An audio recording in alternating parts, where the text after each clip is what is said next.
আমাদের মাননীয় স্বরাষ্ট্রমন্ত্রী উনি অত্যন্ত দক্ষ যোগ্য ব্যক্তি, উনি সংবিধান যেমন ভালো জানেন, আমি নিশ্চিত উনি ওনার মন্ত্রণালয়ের ব্যাপারেও অনেক বেশি জানেন। সে কারণেই একেবারে সম্পূরক প্রশ্ন ঠিক ওই মূল প্রশ্নের আঙ্গিকে না হলেও আমি মাননীয় স্বরাষ্ট্রমন্ত্রীর দৃষ্টি আকর্ষণ করে বলছি, বাংলাদেশের মানুষের কপাল এমন যে মরার উপর খাড়ার ঘা সব সময়ই থাকে। দীর্ঘ 15 বছর গুম, বিচার বহির্ভূত হত্যা, হেফাজতে নির্যাতন, নেতাকর্মীদের ধরে নিয়ে গিয়ে পা ভেঙে ফেলা, অসুস্থ করে দেওয়া, এই কালচার ছিল। এরপরে অন্তর্বর্তীকালীন সরকারের সময় মাননীয় স্পিকার আমরা দেখলাম মব কালচার। 2024-এর সেপ্টেম্বর থেকে 2026-এর জানুয়ারি পর্যন্ত মাননীয় স্পিকার আমাদের যেই পরিসংখ্যান সেটা বলছে যে 250-300-র উপরে মানুষ নিহত হয়েছে এই মবের খপ্পরে পড়ে। আমার মাননীয় স্বরাষ্ট্রমন্ত্রীর কাছে প্রশ্ন, যেহেতু একটা খারাপ কালচার বাংলাদেশে শুরু হয়েছে এবং আমি নিজেও 21শে ফেব্রুয়ারি সেটার একজন ভুক্তভোগী, সেটা বন্ধ করার ব্যাপারে সরকার কি মেজার নিবে এবং স্বরাষ্ট্রমন্ত্রী এই ব্যাপারে কি কি পদক্ষেপ নেবেন? ধন্যবাদ। ধন্যবাদ মাননীয় সদস্য। মাননীয় মন্ত্রী। মাননীয় স্পিকার, আপনাকে ধন্যবাদ। মাননীয় সদস্যকেও অনেক বেশি ধন্যবাদ দিচ্ছি। এই মব কালচারের ইস্যুটি একটা ডিফারেন্ট ডিবেট, আলাদা ডিবেট হতে পারত।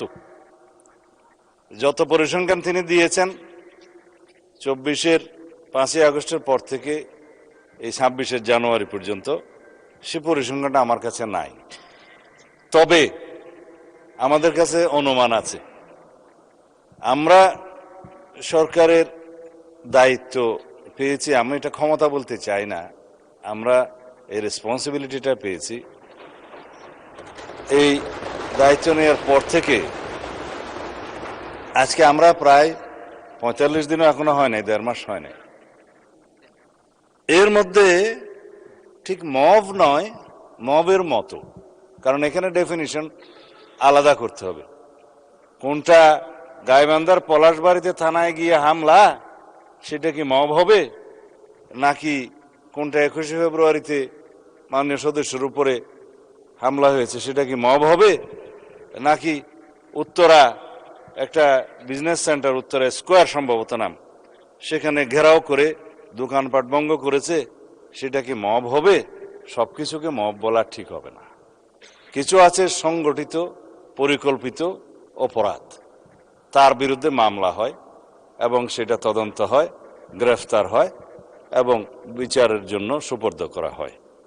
কিন্তু স্পষ্ট উচ্চারণ আমরা করেছি দায়িত্ব নেওয়ার পরে, বাংলাদেশে কোনো রকমের মব কালচার আর থাকবে না। রাস্তাতে যে কোনো দাবি নিয়ে মহাসড়ক সড়ক অবরোধ করে দাবি আদায়ের যে প্রবণতা ইন্টারিম গভর্নমেন্টের সময় দেখা গিয়েছে, ক্ষেত্র বিশেষে সেই গভর্নমেন্টের দুর্বলতার কারণে ইন্সপায়ার্ড হয়েছে, সেটাকে আমরা আর কখনো অ্যালাউ করব না। গণতান্ত্রিক প্রক্রিয়া হিসেবে দাবি থাকবে, সেই দাবির জন্য সংশ্লিষ্ট কর্তৃপক্ষের কাছে, মন্ত্রণালয়ের কাছে, ডিপার্টমেন্টের কাছে অবশ্যই দাবিনামা স্মারকলিপি দেয়া যাবে। সেই জন্য জনমত সৃষ্টির জন্য সেমিনার, সিম্পোজিয়াম আয়োজন করা যাবে এবং প্রয়োজনে সেটা একটা জনসমাবেশের মাধ্যমে প্রকাশ করা যাবে এবং অ্যাসোসিয়েশন রাইট টু স্পিকস, এগুলো আমরা এনশিওর করব, সেটা করা যাবে। It's Democratic culture. কিন্তু মবের মাধ্যমে যেন আমরা সবাই এই সমস্ত দাবি আদায়ের প্রবণতা থেকে বেরিয়ে আসি। যখন সেটা মব হবে, মবের ডেফিনিশন আলাদা, স্পেসিফিক ক্রাইম হবে, ক্রাইমের ডেফিনিশন আলাদা, কোথাও থানায় গিয়ে আক্রমণ হবে, সেটা আলাদা। আমি এই প্রসঙ্গটা এখানে তুলছি না, কারণ এটা একটা রাজনৈতিক বক্তব্য তখন হয়ে যাবে। কোনোদিন যদি সেই বিষয়ে কেউ নোটিশ দেয়, সেটা করব, অথবা আমারও ইচ্ছা আছে 2-1 দিন পরে 300 বিধিতে আমি একটা বিবৃতি দেব। ধন্যবাদ মাননীয় স্পিকার।